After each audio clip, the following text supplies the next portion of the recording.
on voit effectivement de plus en plus de difficultés dans les parcelles à gérer effectivement la flore adventice avec uniquement la chimie. On a une perte d'efficacité de certains herbicides, et cette perte d'efficacité, voilà, il y a besoin de la compenser. Et on pense effectivement que les leviers agronomiques vont du coup compenser cette perte d'efficacité. Et ça boucle avec le diagnostic, où on a vu dans le cadre du diagnostic que les agriculteurs qui mobilisaient de façon complémentaire l'agro et les herbicides avaient moins de difficultés de flore. Les difficultés de flore apparaissaient moins vite dans plus longtemps. Peut-être qu'elles vont quand même finir par apparaître, mais en tout cas, ils avaient moins de difficultés de flore que ceux qui aujourd'hui mobilisaient que des herbicides. Pour atteindre cette finalité, 2 objectifs. Un premier qui était centré autour de la connaissance de la biologie de la flore et de l'optimisation des leviers de gestion. Un autre qui était sur les méthodes et les outils pour accompagner cette adoption de la gestion par l'agronomie et de la réduction herbicide. Bonjour du coup. Je m'appelle Marie Flamand, je travaille chez Agrotransfert Ressources et Territoires, et bienvenue du coup à ce colloque Adventure. Donc c'est moi qui ai piloté le projet Adventure au cours de ces presque 5 années, avec bien évidemment autour de moi toute une équipe et plein de partenaires bien engagés. Donc voilà, nos partenaires seront présents avec nous pour les présentations, donc on les fera toujours à 2 voix, donc comme ça vous aurez l'opportunité de les voir et de pouvoir ensuite rediscuter avec eux si vous le souhaitez. Je vais donc vous représenter le projet Adventure. Dans ma présentation, j'ai prévu une diapo explicative du programme de la journée. Je vais réexpliquer les moultes gommettes sur vos pastilles, enfin sur vos petits badges. Donc voilà, je vais prendre le temps de l'expliquer tout à l'heure, mais je vais commencer par introduire le projet. Notre colloque est filmé par Vers de Terre Productions et sera ensuite mis sur leur chaîne YouTube. Donc si vous avez des moments où vous n'avez pas été à 200% attentif et qu'il vous reste des questions, dans quelques temps, vous pourrez revisionner ça pour avoir toutes les réponses à vos questions. Voilà, c'est parti pour donc la présentation du projet Adventure. Et donc on a dit que cette fois-ci, c'était moi qui passais les dépôts. Voilà. Hop là. Voilà, hop, c'est parfait. Le temps de s'acclimater. Voilà. Alors, d'où est venu ce projet Adventure? C'est des discussions qui ont commencé à émerger en 2018-2019 avec nos administrateurs et puis nos financeurs autour de 2 constats. Le premier constat, c'était des difficultés grandissantes de gestion de la flore adventice en région. Pour ça, on a fait un diagnostic régional, donc via des enquêtes en ligne et des entretiens semi-directifs avec des agriculteurs. Donc 178 enquêtes en ligne, 26 entretiens semi-directifs. Et je vais vous donner quelques éléments saillants de ce diagnostic. Déjà, 2/3 des agriculteurs enquêtés ont témoigné avoir un problème de gestion des adventices. Ce problème de gestion, quels adventices étaient concernés? Pour plus de la moitié, c'était, vous vous en doutez, vulpin et régras qui étaient concernés. Mais c'est peut-être là où était un petit peu plus notre surprise. On avait quand même pour 47% un panel d'autres adventices avec très diversifiés. Et du coup, on a classé ces adventices en 3 types. Le premier, donc ça rejoint mon vulpin régras, ce sont donc mes adventices résistantes, mes graminées automnales, là, avec de plus en plus de problèmes de résistance. Ensuite, on a identifié ce qu'on a appelé les adventices récurrentes. Celles qui sont toujours là, qu'on arrive tant bien que mal à gérer, mais il faut toujours être vigilant quand même. Elles nous posent toujours quand même des petits soucis. On n'est jamais très serein.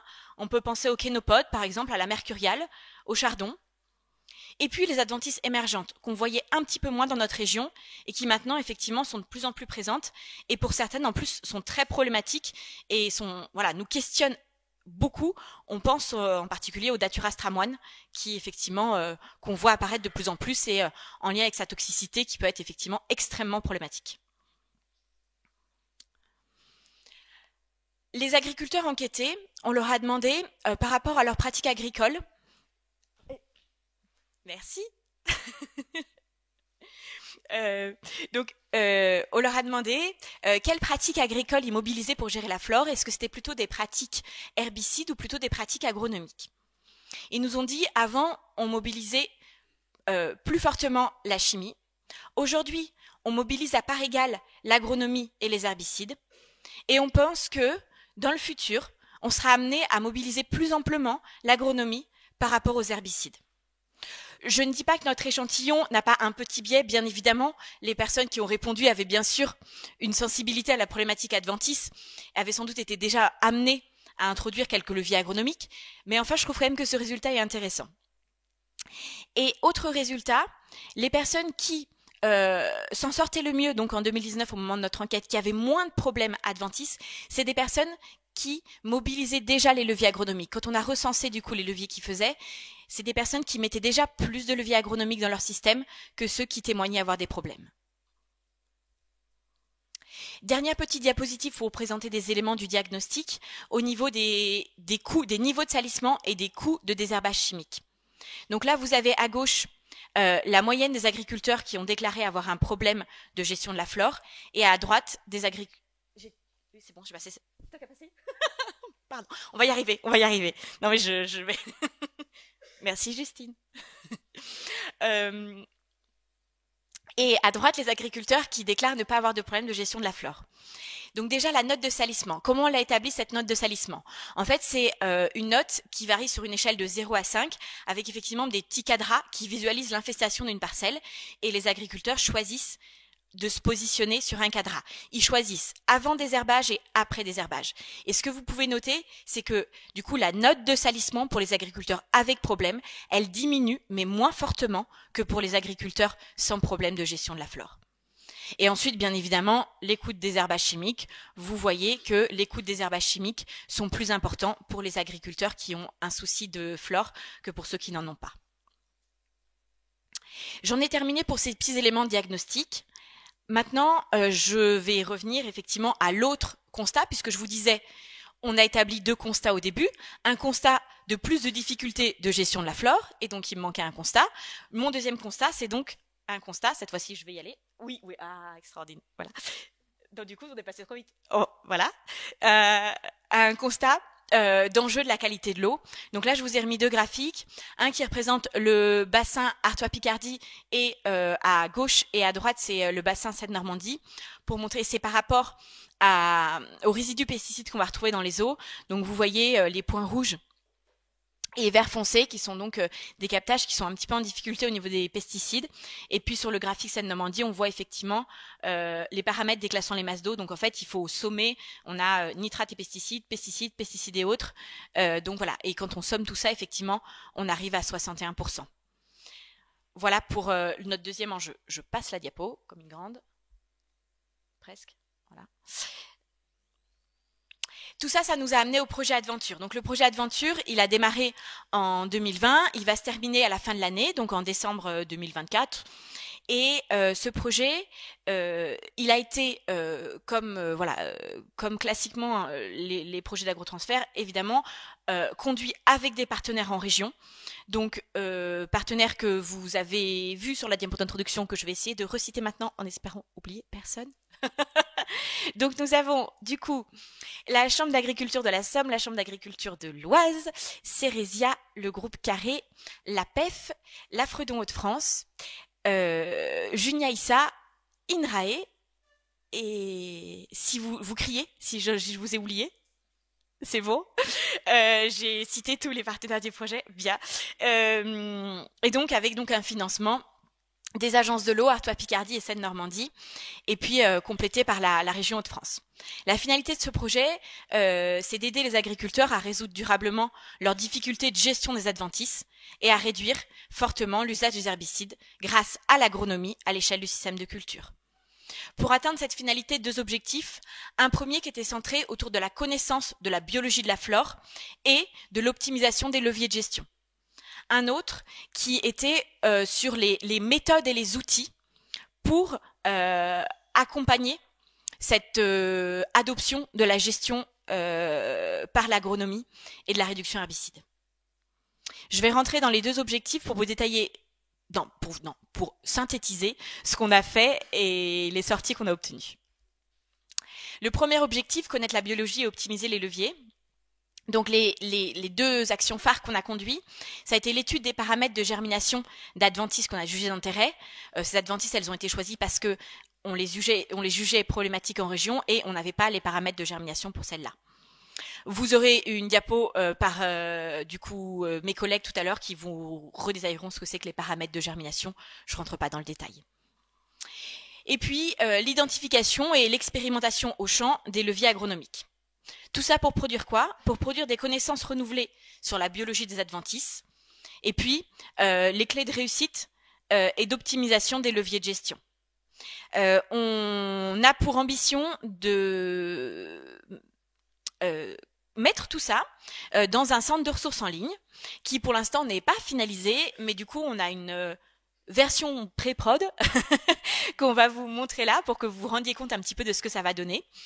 Voilà, mais donc vous ne pouvez pas encore trouver ce centre de ressources et pour l'instant on l'a alimenté avec juste ce qu'il fallait pour le colloque pour pouvoir vous montrer le fonctionnement du centre de ressources.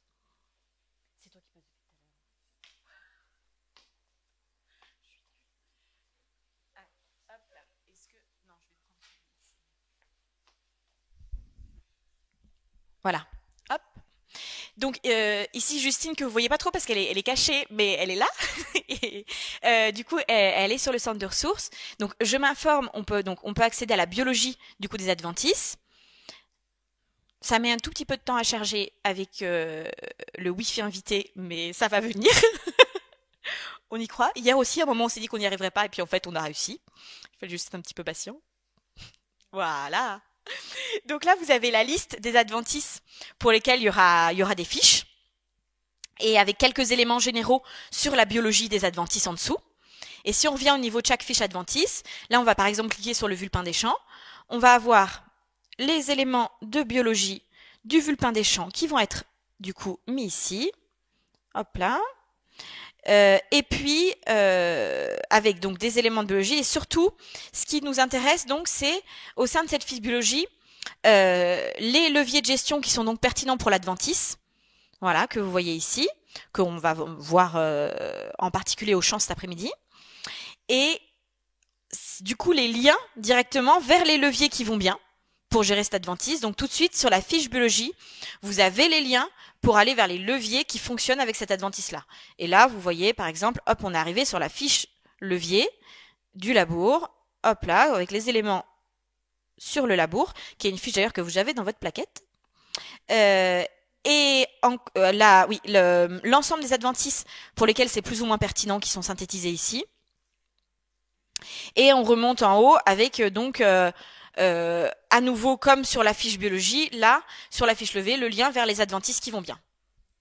Voilà. Merci, Justine. Je reviens à ma présentation.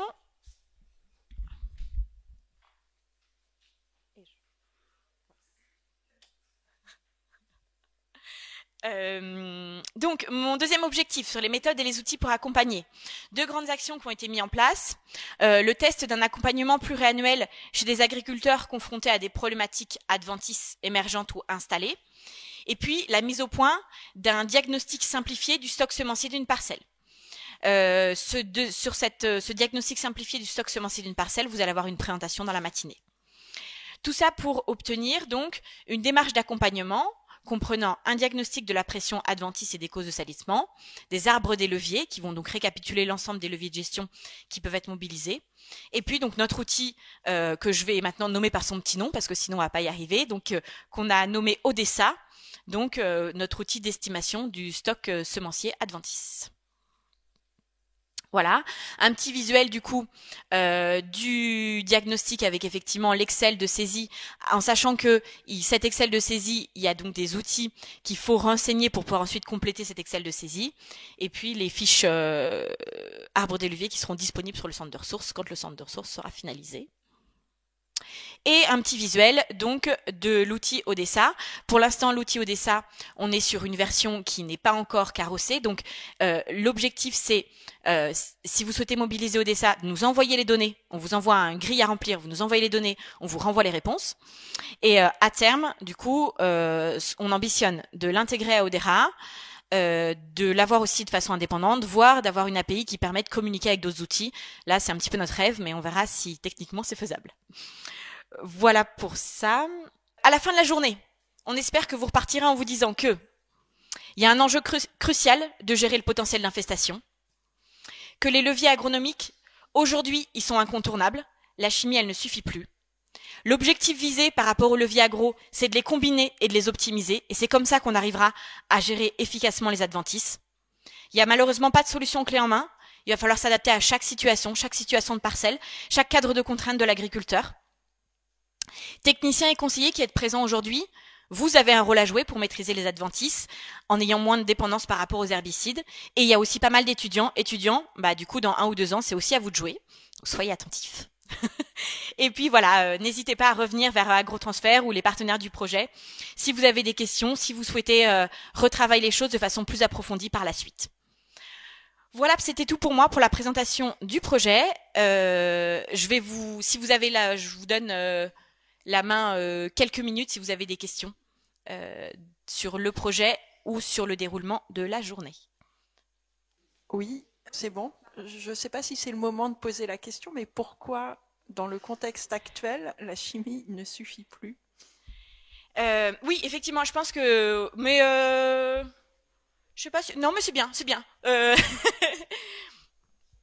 On voit effectivement de plus en plus de difficultés dans les parcelles à gérer effectivement la flore adventice avec uniquement la chimie. On a une perte d'efficacité de certains herbicides et cette perte d'efficacité, il y a besoin de la compenser. Et on pense effectivement que les leviers agronomiques vont du coup compenser cette perte d'efficacité. Et ça boucle avec le diagnostic où on a vu dans le cas du diagnostic que les agriculteurs qui mobilisaient de façon complémentaire l'agro et les herbicides avaient moins de difficultés de flore. Les difficultés de flore apparaissaient moins vite dans plus longtemps. Peut-être qu'elles vont quand même finir par apparaître, mais en tout cas, ils avaient moins de difficultés de flore que ceux qui aujourd'hui mobilisaient que des herbicides. Voilà.